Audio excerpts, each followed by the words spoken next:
বাঙালির সরস্বতী পুজো ৮ থেকে ৮০ সব বয়সের মানুষের কাছে এক স্বতঃস্ফূর্ত উৎসবের দিন। এদিন বাগদেবীর আরাধনায় যেমন স্কুল কলেজের পড়ুয়ারা মেতে ওঠে, ঠিক একইভাবে মেতে ওঠেন বয়স্ক মানুষজনেরাও। আবার এই দিনটিকেই বাঙালির ভ্যালেন্টাইন ডে বললেও বলা যেতে পারে, যেখানে দেবীর আরাধনার মাঝে মনের মানুষ খোঁজার দিনও বটে। আর এই পুজো ঘিরেই পুরনোকে নতুন করে দেখার ইচ্ছায় বাঙালির মন ছুঁয়ে যায় এক অদ্ভুত নস্টালজিয়ায়। উত্তর কলকাতার দেশবন্ধু পার্কের সন্নিকটে উত্তরের আড্ডা তুলে ধরেছে এমনই এক নস্টালজিয়াকে, যেখানে মান্না দে থেকে হেমন্তের পুরনো গানের তাল ফেলে আসা দিনগুলোকে রোমন্থন করাই হচ্ছে পুজো কমিটির উদ্দেশ্য।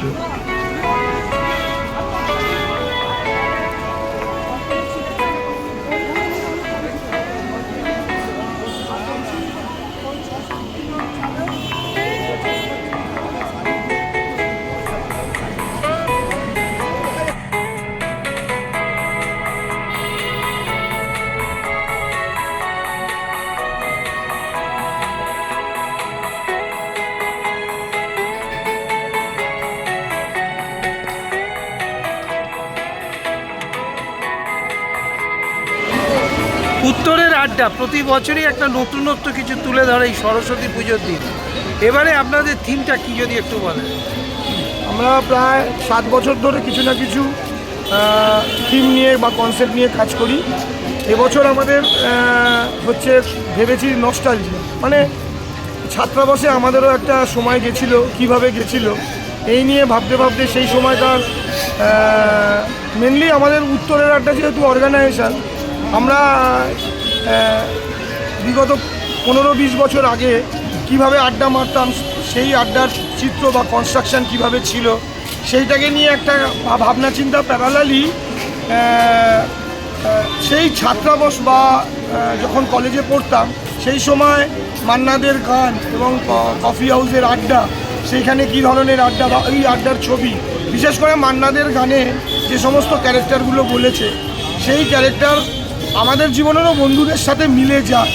এই রকম একটা মানে ঐতিহাসিক গান, তার ভাব সম্প্রসারণ বাদিকে রাখার চেষ্টা করেছিলাম। আর ডান দিকে উত্তর কলকাতা একদম ক্রাইম রাজা দীনন্দ স্ট্রিট, যেখানে আগে প্রাথমিক বিদ্যালয় এবং রাস্তায় আড্ডা, আড্ডার মধ্যে খেলা, খেলার মধ্যে চর্চা, সিনেমা, শুধু তাই নয় সামাজিক দায়বদ্ধতাও ছিল তখন।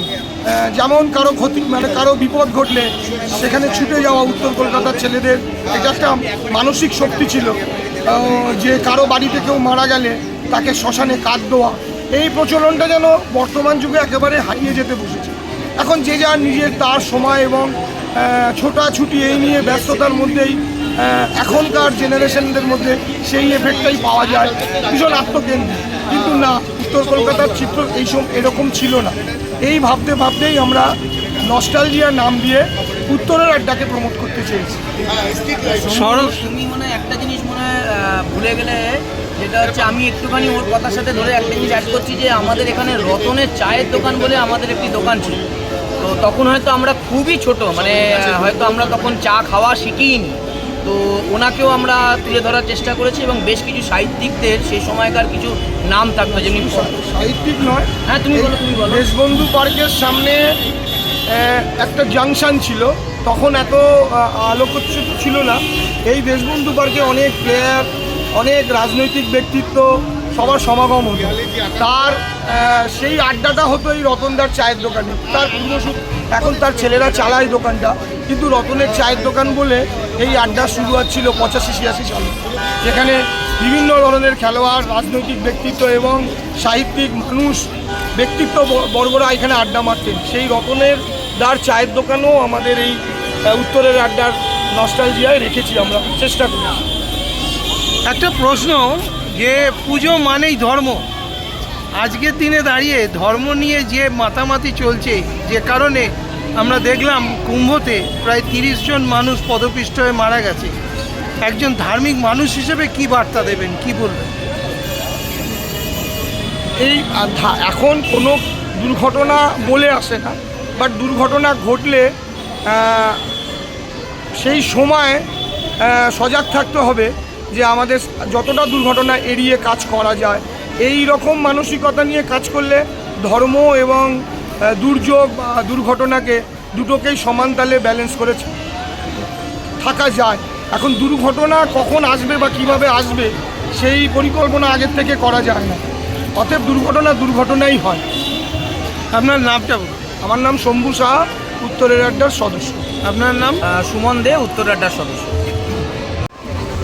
উত্তরের আড্ডা প্রতি বছর সরস্বতী পুজো একটা নতুন কিছু দেওয়ার চেষ্টা, থিম দেওয়ার চেষ্টা করে। এবারে নস্টালজিয়া, কি বলবেন? নস্টালজিয়া তো কলকাতার, বিশেষ করে উত্তর কলকাতার প্রতি মুহূর্তের আবেগের।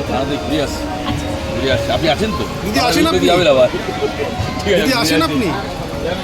আমি প্রতি মুহূর্তে যে জায়গাটা অনুভব করি যে উত্তর কলকাতার আবেগগুলো, ঐতিহ্যগুলো ধরে রাখার একটা সংবেদনশীল চেষ্টা আমরা প্রতি মুহূর্তে করি। অঙ্কনে মহারণ এক্ষুনি শেষ হয়েছে, এখানে 24 জন শিল্পী ছবি এঁকেছে, এক্ষুনি তার প্রাইজ ডিস্ট্রিবিউশন হবে। কালকে সকালবেলা আমরা সকলে মিলে মিলিত হব এখানে সরস্বতী পুজোয়। অল্টারনেটিভলি চ্যালেঞ্জ 30 জন ছেলে এবং মেয়ে মিলে আমরা সরস্বতী পুজোয় মাতব। আপনাদের সকলের আমন্ত্রণ।